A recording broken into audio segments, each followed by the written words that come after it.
세계 100대 경제학자, 가짜 경제 뉴스 감별사, 가슴이 뜨거운 경제학자, 건국대 최백은 교수의 이게 경제다.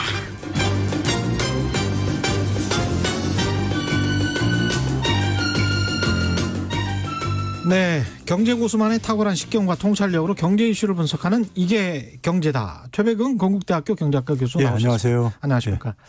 부동산 이게 쉽지 않은데요, 정말. 가계부채 문제도 심각하고 이런 상황에서 이제 주식은 뭐 그렇다고 쳐요. 왜냐하면 워낙 진폭이 있고 이게 유동성이 있는 자산이기 때문에 그렇죠. 금방 팔고 그냥 나오면 되는 거거든요. 손실을 만회할 수가 있는데 이거는 그야 말대로 움직이지 않는 자산이 부동산이어서 빚을 이렇게 많이 지고 그런데 자산 거품은 이렇게 부동산은 계속 커져 나가고 근데 정부는 마땅한 대책이 없어 보이고 무주택자는 불안해하고 어떻게 보십니까 이거? 제가 사실 몇 차례 이런 얘기를 한 적이 있었는데요. 예. 지난 수십 년 제가 이렇게 공부를 하고 그다음에 정책을 관찰을 하면서 제가 내린 결론은요. 예. 제가 비율을 어떻게 하냐면은 첫 단추를 잘 껴야 된다. 첫 단추를 잘 껴야 된다. 예. 예. 그다음에 이제 첫 단추를 잘못 꼈다고 이제 우리가 판단했을 때 예. 거기에 대해서 그러니까 우리가 빨리 시인을 하고 첫 단추부터는 다시 낄 생각을. 물론 그러려면은 이제 그러니까는 그 첫 단추 잘못 낀 사람이 책임도 져야 되죠. 예. 공직자가 자기가 실수했다고 할 때는 책임도 잘 따르는 겁니다. 예. 따르는 거기 때문에 또 이제 그러니까 책임도 져야 되고. 그렇죠. 그리고 나서 이제 그러니까는 첫 단추부터 정상화 시켜야 되는 거예요. 그런데 이제 대개 보게 되면 공직자나 정치인들은요. 예. 제가 과거 지난 수십 년간 관찰해 보게 되면은 그 첫 단추 잘못 낀 걸 인정하는 경우를 못 봐요. 그렇죠. 예. 인정하면 이제 자기 과실이 되니까. 예. 예. 아니 뭐 사람이 우리가 뭐 실수할 수도 있잖아요. 그렇죠. 판단 잘못할 그렇죠. 수도 있잖아요. 예. 국민이 사실 그거 가지고 뭐라고 안 합니다. 사실은요. 오히려 시인을 하고 그랬을 때는요. 그럼요. 예. 그리고 나서 이제 그러니까는 자기들이 판단을 좀 잘못했다. 예. 판단을 이렇게 했는데 판단이 좀 실수가 있었던 것 같다. 이렇게 하고서는 예. 그러고 나서 정상화 시켜야 됩니다. 그리고 강한 의지를 보이고 그렇죠. 책임질 사람도 책임을 지는 모습도 보이고 그렇게 하게 되면은 국민들은 그러니까는 정책에 대해서 어쨌든 간에 정부에 대해서 신뢰를 유지할 수가 있어요. 그렇죠. 그런데 이제 그걸 인정 안 하다 보면요. 어떤 일이 생기냐면은 이제 부작용이 나올 게 아닙니까? 그렇죠. 첫 단추 잘못 꼈으니까요. 어긋났으니까요. 예. 그럼 그건 이제 보완책이 나올 거잖아요. 그렇죠. 이게 이 보완책이 되게 이제 누더기처럼 이제 막 계속 이제 쌓이게 됩니다. 예? 그 누더기처럼 쌓이다 보면 이게 도대체가 나중에는 보게 되면 너무 복잡해져 버리게 되고. 원래 이 옷을 어떻게 디자인한 건지를 가늠할 수가 없게 되고. 그렇죠. 예. 그러니까 처음에 그러니까 목표도 막 실종돼 버리게 되고. 예? 예를 들면 자꾸만 누더기를 이렇게 해야 되다 보니까. 예. 하다 보니까 이제 목표도 실종돼 버리게 될 수도 있고요. 잘못하면요. 예? 그러거든요.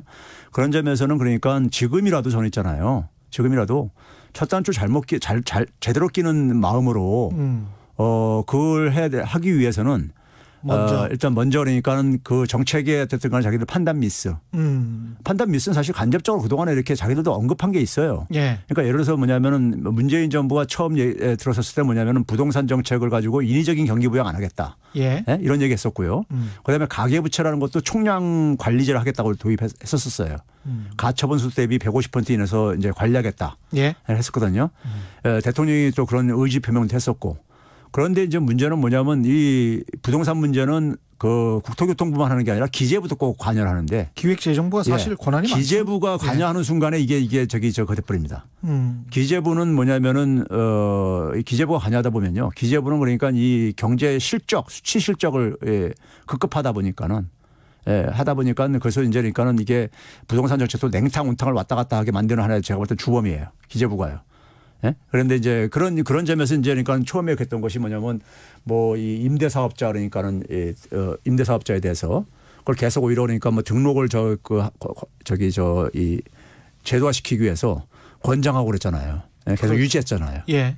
그러니까 한편에서는 그러니까 그걸 인해 가지고 어떻게 보면 집값을 올리는 어쨌든 간에 요인을 유지를 한 거예요. 종합부동산세랄지 보유세를 많이 낮춰줬죠. 그러니까 혜택을 혜택을 많이 줬죠. 그러니까 뭐 임대사업 하라고 사실은 이제 부추긴 거잖아요. 그러니까 다주택자들을 한편에서는 그러니까는 투기 수요를 억제하겠다고 하면서 그러니까 한 거잖아요. 그러니까 정책이 그러니까 서로가 엇갈린 정책이 동시에 이렇게 나온 거고. 그러다 보니까 뭐 시장에서는 더군다나 이 정부가 흔히 얘기하는 그러니까 유동성이 그 저금리 상황 속에서 돈이 엄청 풀리른다는 거, 그건 뭐 누구나 예상했던 거예요. 그렇습니다. 예상 상황 속에서 그렇게 어떻게 보면 정부가 엇갈린 어쨌든 간 신호를 시장에서 주면서 그다음에 계속 대응했던 게 뭡니까? 뭐 말을 계속 했던 게 뭐냐, 핀셋식 대응.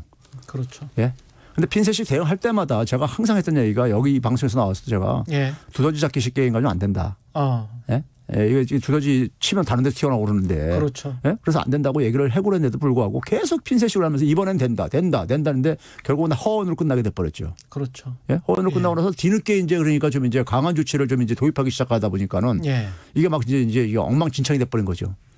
그러니까 초기에 가령 대출 규제도 DSR을 완벽하게 빨리 도입을 하든지 아니면 원리금 균등 상환을 다 강제를 시켜버리든지 뭐 이런 식의 조금 좀 물론 경기 염려 때문에 이게 소비가 둔화되면 어떻게 할까 그런 염려 때문에 그런 정책 아주 시그널이 다른 정책들을 한 거겠죠. 2017년도에요. 경제가 좋았었어요. 문재인 정부에서 3.1% 성장, 3% 성장을 유일하게 했던 해였었어요. 2017년에 세계 경기도 많이 좋아지고 수출도요. 좋았을 때였었어요. 자, 그럼 그때 그러니까 예를 들어서 드라이브를 걸는 데 속에서 예를 들어서 그러니까 부동산 시장 정상화시킬 의지가 있다면은 다주택자 집 내놓게 해야 되는 건 시그널을 확실히 줘야 되는 거예요. 그렇습니다. 그럼 그 부담을 갑자기 그러니까 내일부터 이렇게 하겠다는 정책이 일관성이 없으니까는 일정 기간 줘야 되잖아요. 출구를요. 주면서 그 주는 동안에 뭘 준비를 했었냐면 장기 공공임대를 대규모로 공급하겠다. 뭐 신도시를 개발하든 뭘 어떻게 개발하든 간에 하겠다 해가지고 그 소위 말해서 주택 거래가 이제니까 많이 약화될 게 아닙니까요. 이 보유 부담을 늘리게 되면요. 그렇죠. 그럼 그 사람들 그러니까 결국 이 거래가 이제니까 실종되게 되면은 결국 이제니까 이 전세 이런 세입자들이 많이 증가할 게 아닙니까요. 이게. 그럼 그걸 위해서 그러니까 먼저 조치를 취하는 게 장기 공공임대를 먼저 해야 되는 거예요. 그러면서 내년부터 그러니까 이래서 만약에 언제까지 처분을 해라. 처분을 해가지고 안 처분하게 되면은 보유 부담이 굉장히 늘어날 거다. 해가지고 이렇게 접근을 했었어야 되는 거죠. 근데 그것과 관계없이 그러니까 한쪽에서는 임대사업자들 더 잠깐만 부추기고. 그러니까 한 수를 먼저 앞서서 보는 정책을 했었어야 되는데. 그렇죠. 시장에서 반응 오면 그 다음에 또. 근데 이제 기재부가 기본적으로 하면서. 기재부가 정상화 의지가 없었던 거예요. 그래서 계속 제가 이제 표현을 했잖아요. 안정화라는 표현을 썼다고 계속 안정화. 부동산 시장 안정화, 정상화가 아니라 안정화라는 것은 가격 하락을 또 아니고 급등하는 것도 싫고 이런 거라고요. 그러니까 안정이라는 것은요. 6909님은 기재부 고위 관료 다수가 다주택자고 주식 투자는 안 해본 사람들이 홍남기 부총리는 뭐 주식 투자 안 해보셨다고 했으니까 안 해본 사람들이 정책하는데 제대로 되겠어요. 뭐 이런 말씀하셨고요. 우혜진님은 아이가 크고 이제 한 지역에 정착을 하려고 하는데 경기도 소도시에 아파트 분양 계획이 줄지어 있는데 집을 사기도 안 사기도 불안한 지금 뭐가 오른 건지 정말 매일이 갈팡질팡. 정지혜님, 저희 집도 정말 옛날 부부싸움입니다. 저는 그때 정말 문정부 믿고 집 팔았습니다. 집 팔았는데 지금 전세 가격이 거의 집값입니다. 이런 분들 많으신 것도 같아요. 맞아요. 그러니까 사실 정부가 어떤 얘기를 하면 국민들한테 신뢰를 해줘야 되는데 그럼 그 약속을 지켜야 되거든요. 그렇죠.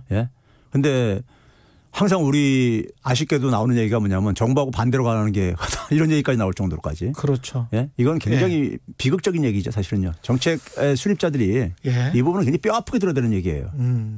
속상하고 저도 이제 참 안타까운데 이렇게 안타까운 국민들의 심정을 정부 당국자들이랄지 장관들은 제대로 지금 알고 있는 건지 정말 공감하고 있는 건지 이것도 간혹 의심스러워요.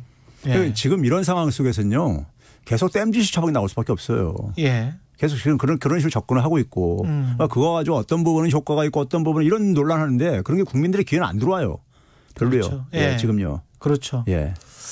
알겠습니다. 오늘 또 그 예산안이 합의가 됐습니다. 588조 원 규모의 내년도 예산안 합의가 됐고 일단 어떤 내용들이 담겼고 어떻게 평가하시는지 그 내용 예산 가지고 좀 이야기를 먼저 풀어가 보죠. 저는 예산안을 매년 우리가 이제 뭐 이렇게 그 나와서 방송 나와서 논평하고 그러는데요. 예. 좀 근본적인 좀 문제를 좀 던지고 싶어요. 뭐 예산안 전체 속에서 사실 경제 부분만 좀 국한을 해서 얘기할 수밖에 없겠는데요. 정부 예산안은 기본적으로 두 가지에 초점을 맞출 수밖에 없어요. 하나는 뭐냐면은 시장에 사각지대에 있는 사람들, 경제적인 취약계층들을 정부가 좀 챙겨야 되는 부분이 있는 거죠. 예. 챙겨야 되는 부분이 있는 것이고요. 두 번째는 뭐냐면은 우리가 흔히 이제 그 미래 어쨌든 간에 성장 동력을 만드는 데 속에서 공공 부분이 해야 될 일이 있고 민간 부분이 해야 될 일이 있기 때문에 공공 부분들, 공공 투자 이런 부분들이 있단 말이에요. 예. 그게 이제 이 공공투자와 관련된 것은 이제 예를 들면 이제 그러니까 이번에 한국판 뉴딜 관련 예산들 이런 것들이죠. 예. 이런 것들이고 그다음에 전자 같은 경우가 일종의 뭐냐면 이 재난지원금 포함을 해가지고 그다음에 뭐 일자리 대책이라든가 뭐 이런 것들이 이제 복지라든가 이런 것이 될 텐데 예. 될 텐데요. 먼저 이제 그러니까는 그 공공투자 부분과 관련해서 보게 되면요. 뭐 이 사실 뭐 일자리 대책이나 그러니까 취약계층들에 대한 예산도 마찬가지지만은 기재부 공무원들이 너무 관성적으로 예산을 편성을 해요. 관성적으로 예산을 네. 편성한다. 네. 예. 이 얘기는 뭐냐면요. 과거 10년 전이나 지금이나 예산 편성하는 데 속에서 기본적인 하나의 방식이 변한 게 없어요. 그러니까 지난해 예산 항목들 보고 거기에서 플러스 마이너스 하는 경우가 많잖아요. 예. 근데 예 이런 얘기를 하냐면요. 자, 이번에 이제 한국판 뉴딜에서 우리가 이제 양축이 이제 뭐냐면 이제 디지털 뉴딜하고 그린 뉴딜 이렇게 하잖아요. 예. 그럼 이제 그린 뉴딜 같은 경우는 이번에 처음 나온 얘기가 아니잖아요. 그렇죠. 이명박 정부 때 녹색 성장한다면서 그렇죠. 당시에 이제 녹색 산업을 이제 육성한다고 해가지고요. 예산에 제 기억으로 한 2조 3천억 원을 예. 배정을 하면서 17개 산업을 육성하게 들었었어요. 예. 제가 이제 그 당시도 그랬었는데 그린 뉴딜을 기후 변화라든가 기후 위기 문제를 기재부가 개입하게 되면은 기재부가 이걸 주도를 하게 되면은 그냥 신재생 에너지 이런 거에 그냥 투자 지원하는 정도로 끝날 거다. 예. 이런 얘기를 했었는데 그걸 제가 똑같은 얘기를 제가 올해도 그런 얘기를 했는데 그 당시도 17개 산업을 육성하겠다고 했었어요. 근데 그 당시 만약에 그게 성공했으면은 지금 그린 뉴딜 이거는 그냥 반석 위에 올라가 있을 거라고요. 네. 근데 그 역대 정부에서 그러니까는 노무현 정부 때는 10개 산업 육성하겠다, 17개, 19개 막 계속 그렇게 왔지만은 우리 때 그 투자한 돈에 비해 가지고 남는 게 뭐가 있냐 이렇게 우리가 검토를 해봐야 될 부분인 거고요. 예. 그랬을 때 만약에 그거를 좀 복귀를 해야 되는데 공직자들은 이게 자기 돈이 아니라서는 이제 흔히 말해서 예? 우리는 개인이 그러니까 돈을 만약에 우리가 낭비를 하게 되면 거기에 대해서 우리는 되게 성찰을 하고 복귀를 한단 말이에요. 개인들은요 다요. 그렇죠. 예, 다시 실수 안 하기 위해서. 예. 근데 이게 안 보여요 전혀. 똑같은 패턴이 그냥 계속 그 예산 편성하는 거라든가 하는 집행 방식이 똑같아요. 10년 전이나 지금이나. 그러니까 재정학회에 계신 분들도 그런 이야기 하는 거 들었는데 기업이나 가게는 2021년 예산을 편성을 할 때 제로 세팅을 해서 하나씩 내년에는 어떻게 먹을 거에는 얼마를 쓰고 뭐 이렇게 편성을 하지 않습니까? 마케팅 부서에는 얼마를 주고 뭐. 근데 한국 같은 경우에 제로 세팅을 하기보다는 그 전전의 거를 바탕으로 해서 거기다가 덧셈과 뺄셈만 하는 방식 또는 항목을 추가하는 방식이나 항목을 빼는 방식으로 하는 경우가 많다고 하더라고요. 문제는요. 그러니까 예. 사업이 과거에 사업을 한 경험이 있으면은 평가를 해가지고 본인들은 평가를 한다 그러는데 그렇죠. 평가를 했으면 달라지는 게 보여야 되는데 그게 이제 안 보인다 이거예요. 그게 달라지는 관성적으로 한다는 거죠. 그렇죠. 그 얘기를 제가 하는 거예요. 계속 하던 대로 그냥 계속 그냥 예. 가는 거죠. 그렇죠. 예. 그런 점에서 이제 그러니까는 이게 이제 그러니까 우리가 이래서 많은 사람들은 지금 한국판 뉴딜하고 예.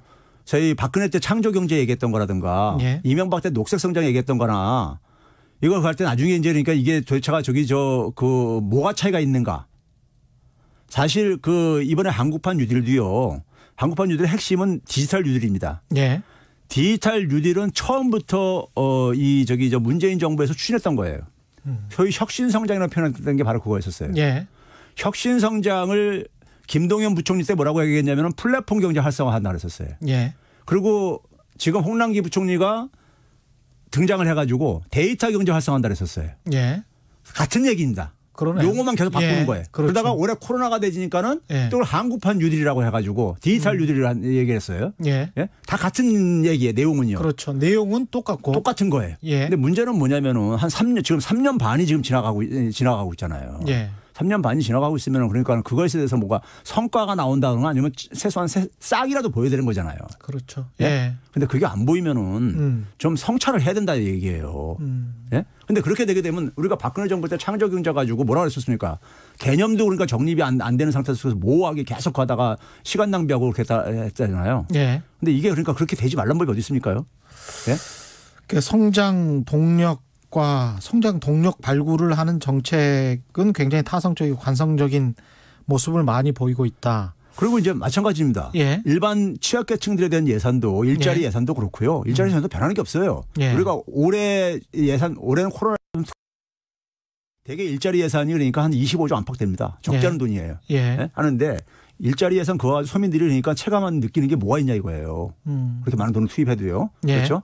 자, 그러면 이제 우리가 정책을 실험을 해가 이번에 저는 재난지원금도 참 그거 보면서 제가 너무 어이가 없는 게요. 재난지원금. 예. 예. 재난지원금을 우리가 2번의 실험을 했잖아요. 올해. 1차가 재난지원금이 14조 3천억 원이었고요. 예. 2차가 7조 7천억이 7조 8천억. 7조 8천억. 예. 근데 이제 여야가 이번에 합의한 것, 예. 이번에 2021년 예산안에 합의한 것은 3조 원입니다. 예. 예. 근데 이 어느 정도 효과가 다 이제 검증이 됐어요. 예. 됐는데 됐으면은 그 2번이라니까 서로 상이한 방식으로 실험을 해가지고 예. 결과가 나오고 그다음에 거기에 대해서 그러니까는 많은 전문가들이 코멘트를 하고 그러면은 언론에서도 보도하고 그랬으면요. 그걸 좀 정책에 반영하는 게 제가 볼 땐 상식이라고 생각하는데 이분들은 그냥 완전 기닫고 그냥 마유예요 그냥요. 설명도 안 해. 예? 이제는 설명도 안 해. 설명도 안 해요. 그러니까요. 저는 그래서 이게 도대체가 국민에 대한 예의가 기본적으로 있는 사람들인가 하는 생각이 들고요. 솔직히 말해서요. 예. 그러니까 우리가 이번에 우리가 그 방식을 지금 우리가 3차 때도 똑같이 반복을 하겠다고 지금 그러니까 그 오늘 박홍근 의원이 저 간사를 맡고 있다 보니까는 예. 예결인가요? 그러다 보니까 아침에 그러니까 김경래 시간인가 나와서 그거 했더라고요. 김경래 최강시사? 예. 얘기했는가 본데 뭐 거의 비슷한 방식으로 2차 때랑 비슷한 방식으로 하겠다는 건데. 예. 전 그 얘기 듣고선 좀 제가 아연실색을 한 게요. 좀 화나셨군요. 이게 뭐냐면 선별이라고 지금 계속 얘기하고 있잖아요. 자, 1차 재난지원금은 보편적으로 다 줬던 것이고. 다 준 거고. 2차 지원금은 선별이었죠. 자, 선별을 할 때 이낙연 당대표가 무슨 얘기를 했냐면요. 취약계층한테 두텁게 지원을 해야겠다. 예. 두텁게 보다 더 많이. 말이 굉장히 좋잖아요. 예. 어려운 사람한테 더 그러니까 많이 더 줘야 지원하겠다. 되겠다. 집중적으로 하겠다 했잖아요. 예. 결과는 상위층이 가장 혜택을 봤어요.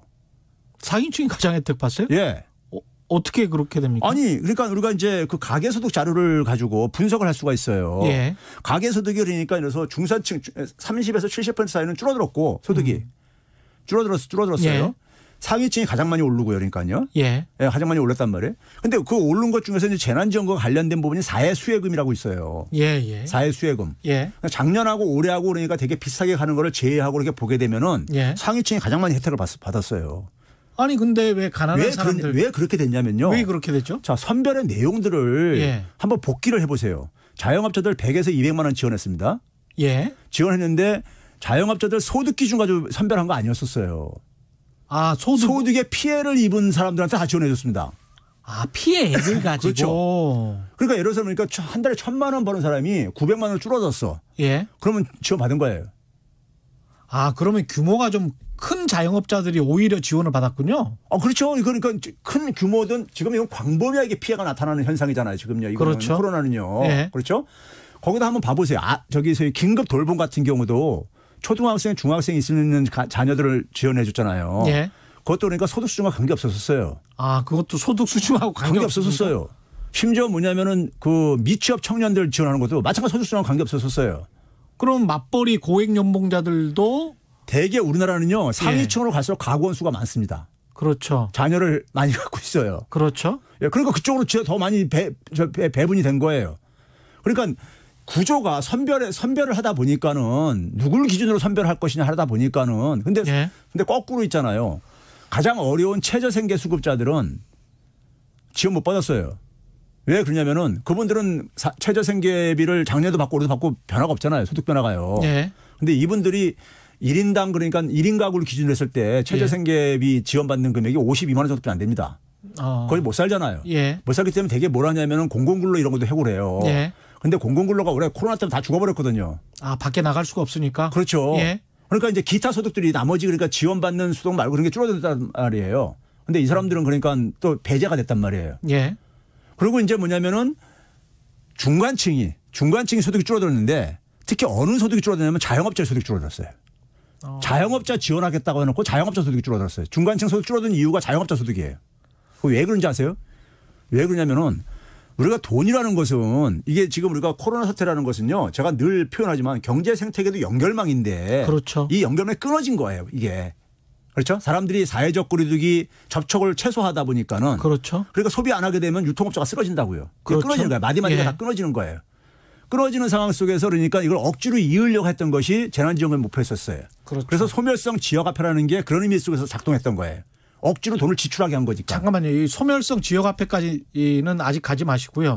그러니까 2차 재난지원금이 지금 적절하게 사용되지 못했다. 이 말씀을 지금 계속 하시는 거예요. 현금으로 딱 줬잖아요. 그때 2차 재난지원금은 자영업자한테 100만 원에서 200만 원 현금을 줬다고요. 근데 소득 수준과 관계없이 피해 규모로만 줬기 때문에. 그리고 그 받은 돈은 현금이다 보니까 현금이 뭐에다 쓰냐면요. 월세 내고 공과금 내고 그렇죠. 근데 빚 갚고 이런 거 쓴다고요. 대개는 그렇더라고요. 그 돈이 그러면 그래서 월세면 임대업자한테 갈 거고 공과금은 정부 이런 데로 들어갈 거고 이런 데로 그러니까요.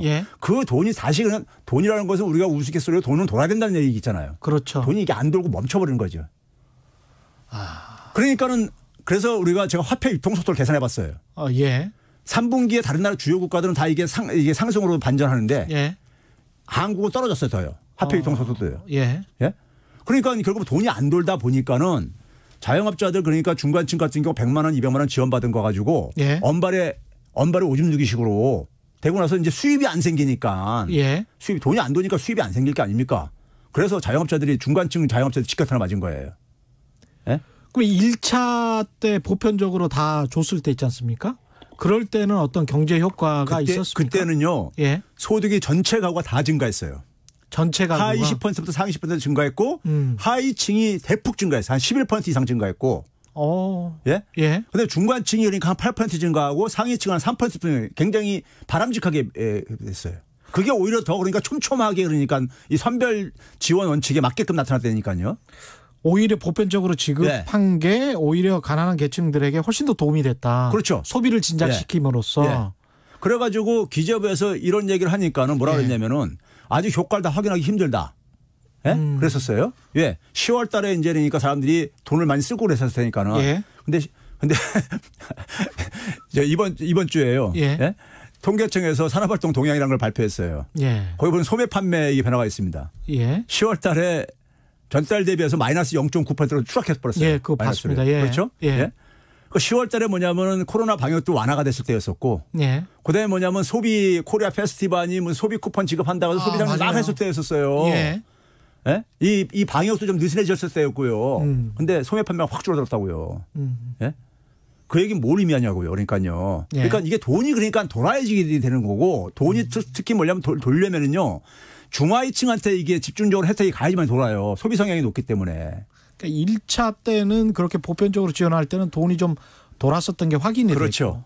됐고 2차 때는 선별적으로 자영업과 하위계층한테 지원했다고 했지만 오히려 가장 그 최하위 계층에게는 지원을 못한 데다가 자영업은 재산 기준을 제대로 따지지 않고 그냥 지원을 해버리는 바람에 오히려 좀 부자인 자영업자들이 지원을 받게 되는 그런 결과를 가져오고 소비 진작도 없었다.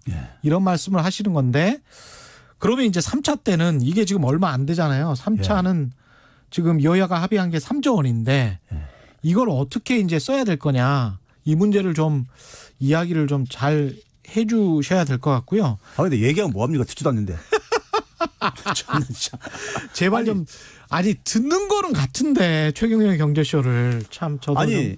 예. 아니 그러니까 이 얘기를 하면 있잖아요. 예. 이 통계 숫자로 지금 다 얘기하는 거예요. 그렇죠. 숫자로 얘기를 하는 걸 그러면은 거기에 대해서는 전 제가 틀렸다 답이라도 좀 해줬으면 좋겠어요. 기획재정부의 누군가가 그렇죠. 누가 설명을 해야 될 게 아니에요. 그러면서 공영방송에서 말을 하는데 그러면서 예산도 그러니까 저걸 해야 될 게 아닙니까? 예. 예산도 그러니까 3차를 그러니까 이게 더 효과가 있었으니까 이렇게 하는 이런 좀 입장을 가져야 되는 게 최소한 공직자의 태도가 아니냐고요. 근데 이건 설명도 없이 그냥 2차 때랑 비슷한 방식으로 지금 국회에서 흘러나오는 얘기는 2차 때랑 비슷한 방식으로 하겠다는 게 지금 이야기는 그러니까요. 잠깐만요. 문자를 좀 소개해 드릴게요. 박보영님, 신옥수님, 김우성님, JK님, 2636님, 8665님, 0047님, 김종현님, 정성호님, 안정환님 등 정말 많은 분들이 소상공인 자영업자들 지원하면 건물주 통장에 차곡차곡 쌓이고 돈은 안 돌아요. 그러니까 그거 가지고 이제 임대료를 내는 거군요. 근데 임대료는 또 따로 지원해주고 그런 영연방 국가들도 많던데 그런 정책은 우리는 또 왜 안 하는지도 잘 모르겠고 6909님 키위님 자영업자들 재산 기준을 안 뒀어요. 지금 교수님 말씀하신 거 맞네요. 다른 거는 또 다 재산 따지잖아요. 우리가 건강보험료 낼 때도 재산 따지고 뭐 이러는데 이건 진짜 별로 공정하지 않은 것 같은데. 아니 이런 식의 논리였었죠. 그 거리두기 단계 그러니까 우리가 2.0으로 높게 되면은 지금 우리가 됩니까 9시 이후에 영업 못 하잖아요. 그러니까 피해를 줬다고 해서 지원을 해준 거예요. 쉽게 얘기하면은 그것도 논리가 일정에 있는 거죠. 그렇죠. 근데 문제는 뭐냐면 선별의 취지를 어려운 사람한테 두텁게 하겠다고 했단 말이에요. 그 기준이. 그러니까 이게 그 효과가 나타났느냐. 그렇죠. 그게 이제 그러니까는 결과를 보니까 그러니까 이게 선별이 처음부터 제가 처음부터 그랬었어요. 이거는 평상시 경제 침체하고 다른 양상의 이건 경제적인 충격이다. 그렇다면 이거는 그러니까 굉장히 광범위하게 나타날 수가 있고 기존의 어떤 경제적인 충격과는 전혀 다른 양상으로 나타날 수밖에 없다. 그렇기 때문에 이걸 기존의 경제 충격이라면 되게 상위층들은 타격을 안 받습니다.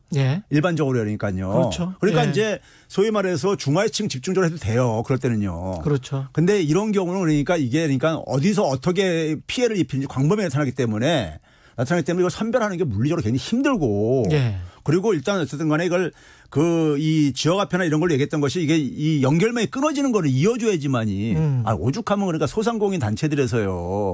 성명까지 내면서 내지 않았습니까요? 그러니까 이 선별하고 생색내기라고 하는데 자기들은 도움 안 된다고.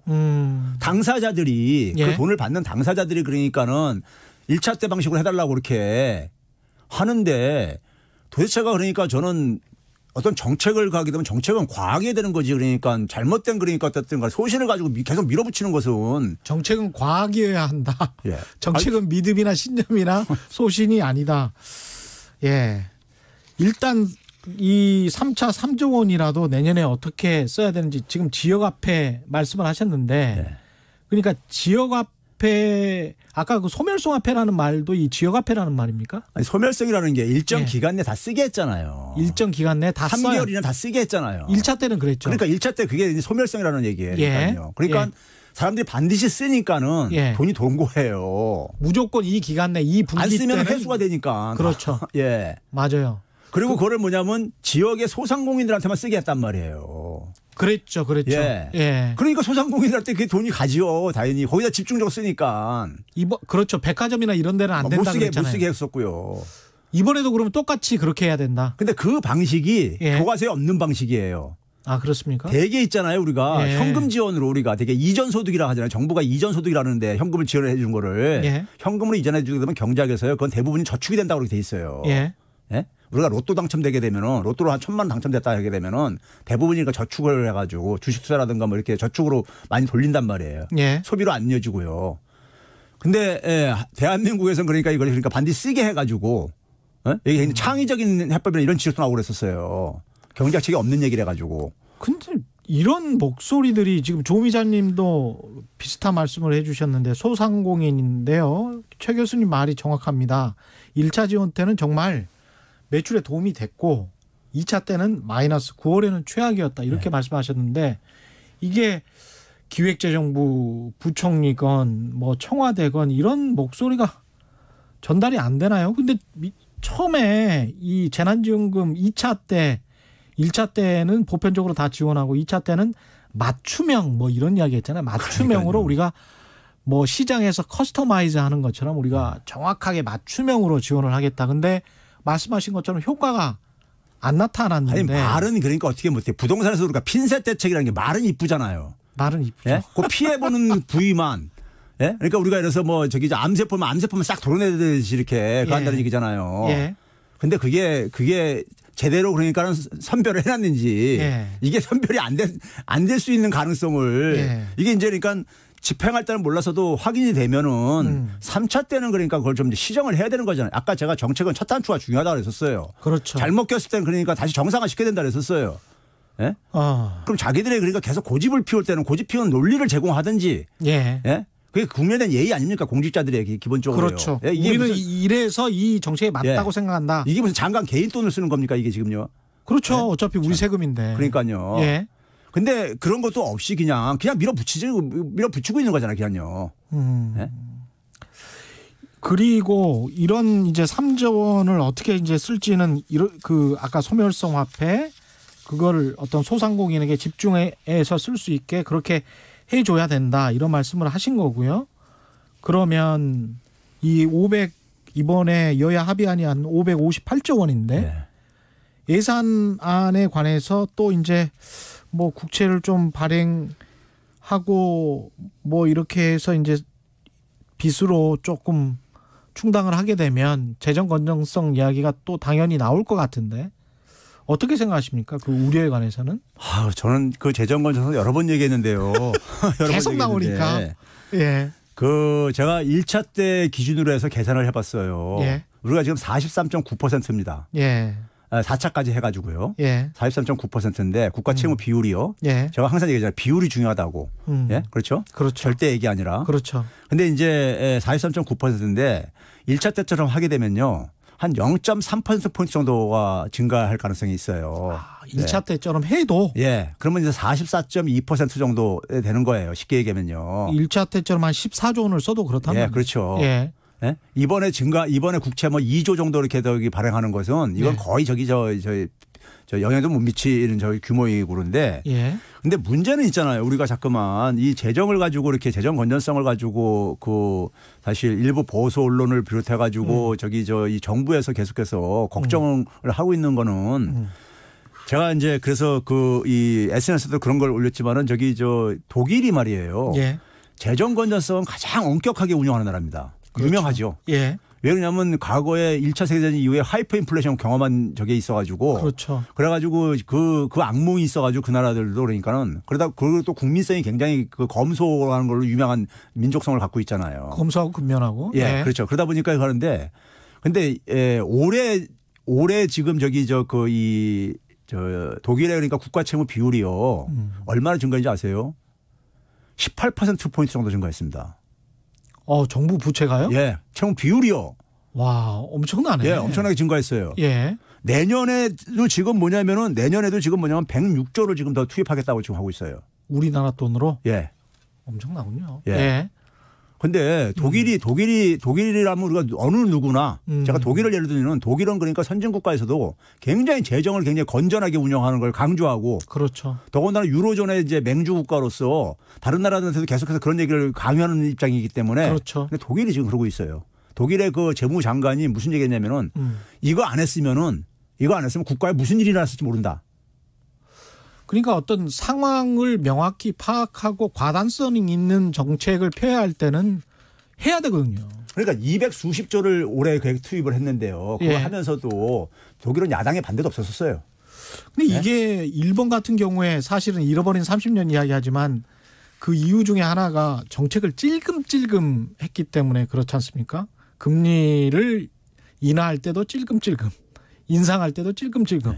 돈을 풀 때도 찔끔찔끔 하면서 계속 돈이 그러다 보니까 20-30년 동안 그냥 허투루 쓰고 경제 성장률은 그냥 거의 0% 가까웠고 근데 거기에 반면에 이제 미국 같은 경우는 정말 위기다라고 하면 팍 풀고 또 나중에 또 걷어들일 때도 명확하게 걷어들이고 그런 과단성 있는 결정을 하는데 우리는 일본의 실패를 보면서도 일본을 따라가는 듯한 느낌이 좀 있어요. 근데 국민들한테 공직자나 뭐 일부 보수 언론이 그러니까 공갈 치는 거는 뭐 저기 하도 저기 해서 그렇다 치더라도 공직자들은 있잖아요.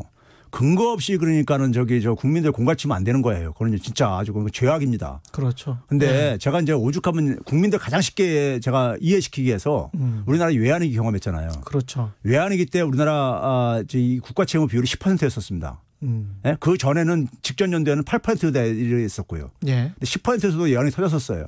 그때 신용등급이 우리나라 6등급이 떨어졌습니다. 외환이 터지면서요. 6등급이요. 그래서 투기 등급 바로 위까지 떨어졌었습니다. 그 이후에 10%에 있던 국가 채무 비율이 지금 43.9%까지 이렇게 쭉 올라간 거예요. 계속해서요. 올라간 거예요. 근데 그 사이에 국가 신용 등급이 7등급이 올라갔어요. 6등급 떨어졌던 게 7등급 올라갔어요. 국가 채무 비율은 오히려 10%에서 44%까지 가지고 올라갔는데 거의 9%까지 올라갔는데 그러면은 이걸 다 봤을 때 국가 채무 비율하고 저 국가 신용 등급이라든가 이런 거하고 관계가 없다는 게 일단 보이는 거잖아요. 그러네요. 그럼 이거에 대해서 그러니까 좀 설명을 하면서 좀 그래야 될 게 아니에요. 그냥 무조건 다고 겁박을 하고 앉아 있는 거예요. 왜 그러겠습니까요? 이 재정에 대한 독점권을 가지고 있는 검찰의 기소 독점권처럼 재정은 그러니까 기재부의 독점권이에요. 그렇죠. 이 독점권, 이 돈에 대한 독점권이 얼마나 재정이라는 돈의 독점권이 얼마나 이게 막강한 권한인지 아세요, 이게요? 그렇죠. 오죽하면 중국 공산당이 돈하고 대포하고 이거 딱 두 개만 장악하면 된다고 그랬겠어요. 그러니까 그거를 그러니까는 이 자신들이 그러니까 틀어지고 하고 그다음에 이제 보수 언론들에서 그런 건 뭐냐면은 국가 재정과 하게 되면 나중에 이제 세금 증세 얘기 나올 때 증세는 결국 뭐냐면 부자들이 더 많이 낸다 이거예요. 그거 부담 갖는 거 싫다 이거죠. 근데 이제 문제는 뭐냐면 자기들한테 혜택이 오면서 증가하는 건 이 사람들 또 허용을 동조를 해요. 그렇죠. 예를 들어서 이명박 정부 때나 박근혜 정부 때 한번 그 신문들 찾아보세요. 그때는 재정 투입 부족하다고 막 그랬었어요.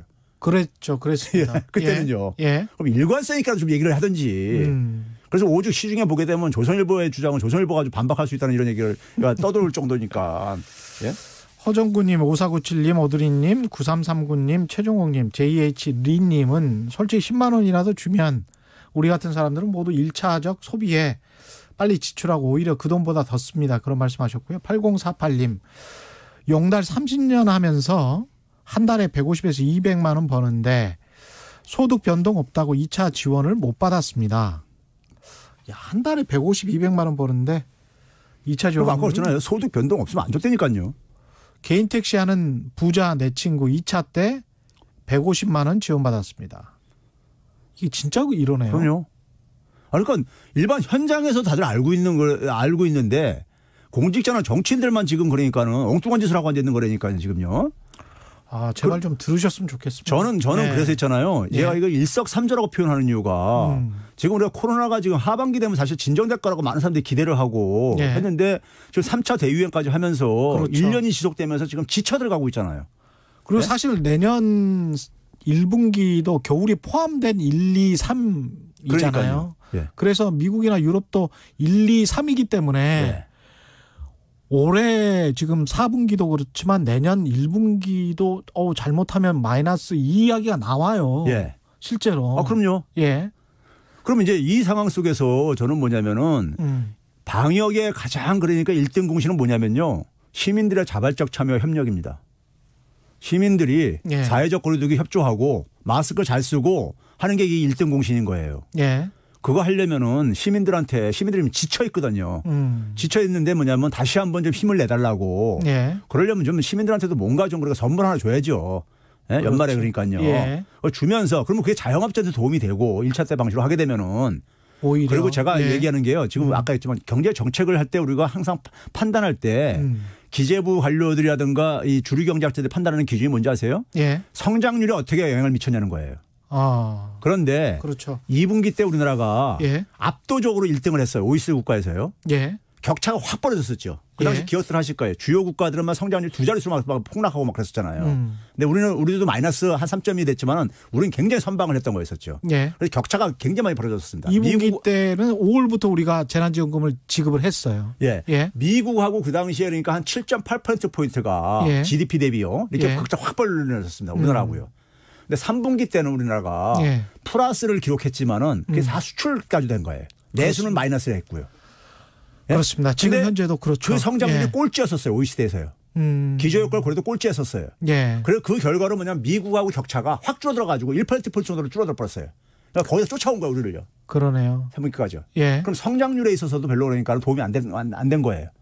본인들이 가장 중요시하는. 경제 정책에서 우리가 판단하는 것은 뭐냐면 효율성이고 예. 효율성을 나타내는 가장 대표적인 지표가 성장률입니다. 예. 근데 그걸로도 입증이 안 되고 그랬으면은 이거 나쁜 정책이라는 얘기예요. 예. 이런 정책들, 재정 정책, 통화 정책 말고 좀 더 창의적인 정책도 많이 필요할 것 같은데 오늘 그 말씀도 좀 해 주셨으면 좋겠고요.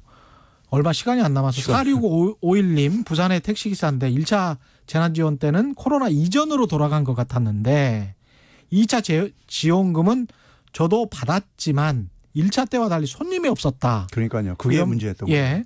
7228님 차라리 주지 마세요. 기준도 원칙도 없습니다. 좀 화나셨군요. 아유 안타깝습니다. 이 정말 좀 창의적인 정책들이 좀 나왔으면 좋겠는데. 1차 때 줬던 게 그 소멸성 지역화폐가 창의적인 해법이었으니까요. 그렇죠. 예. 이런 거 말고 또 다른 어떤 정책 제안 같은 거는 혹시 없으십니까? 저는 지금 있잖아요. 예. 우리가 지금 코로나 때문에 지금 정신없어서 지금 가고 있는데 모든 게 다 묻혀버리고 있는 건데 예. 지금 우리 경제 상황이요. 예. 지금 뭐 코로나 끝난다고 해서 별 좋아질 지금 이게 상황이 아니에요. 이것도 맞는 말씀이세요. 예. 예. 지금 제가 한 가지만 얘기를 할게요. 시간이 없으니까요. 예.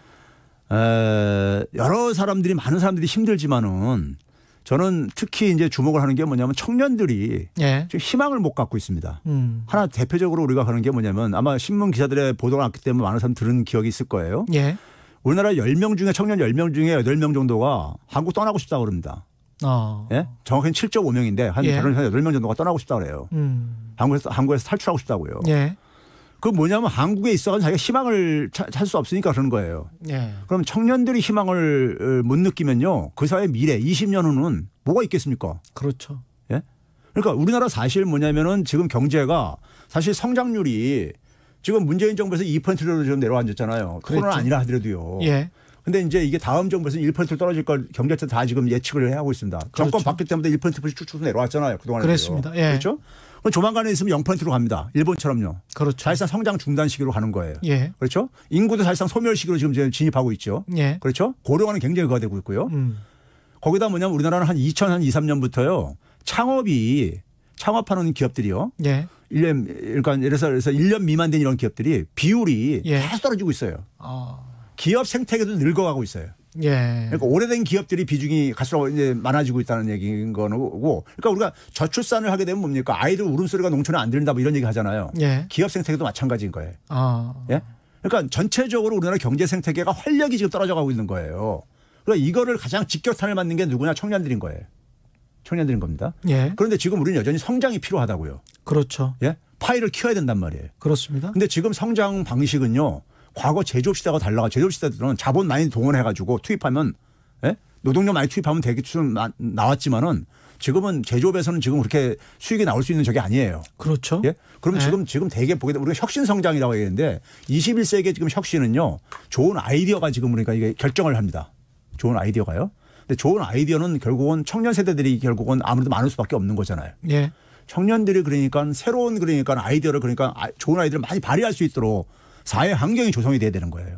예. 사회 환경이 조성이 되는데 근데 좋은 아이디어가 나오려면은 청년들이 자기가 하고 싶은 일들 이런 걸 막 할 수 있는 사회가 이걸 투자 차원에서 좀 지원을 해줘야 되는 거예요. 예. 지원을 해줘야 되는데 청년들이 지금 뭐냐면 아르바이트 그러니까 한 서너 개씩 해야 되지만이 거의 그러니까 견딜 수 있을 정도로 그러니까 예? 임대료 내고 그러니까 자기 통신비 내고 이렇게 산단 말이에요. 예. 그러니까 그런 상황 속에서 어떻게 그러니까는 이 자신의 일거리를 만들기 위해서 고민을 할 시간을 가질 수가 있냐고요. 불가능합니다. 제가 많이 면담을 해보면요. 예. 예? 그래서 이 청년들이 그러니까 적어도 구할 수 있게 하는 데 속에서 가장 장애가 뭐냐?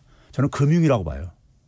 금융이 굉장히 기울어지는 운동장이고 예. 우리 사회 속에서 금액으로 기준으로 할 때는 한 50%, 사람 기준으로 한 20%는 은행을 이용을 못합니다. 신용대출을 못 받아요. 예? 야, 은행이라는 건 그렇군요. 제도인데 예. 국가가 만든 제도인데 예. 그리고 중앙은행하고 밀접하게 연결되는 제도인데 그걸 국민들의 상당수가 그 혜택을 못 받고 있다 이거예요. 사람 기준으로 20%? 예. 그 사람들은 뭐냐면 2등 국민인 거예요.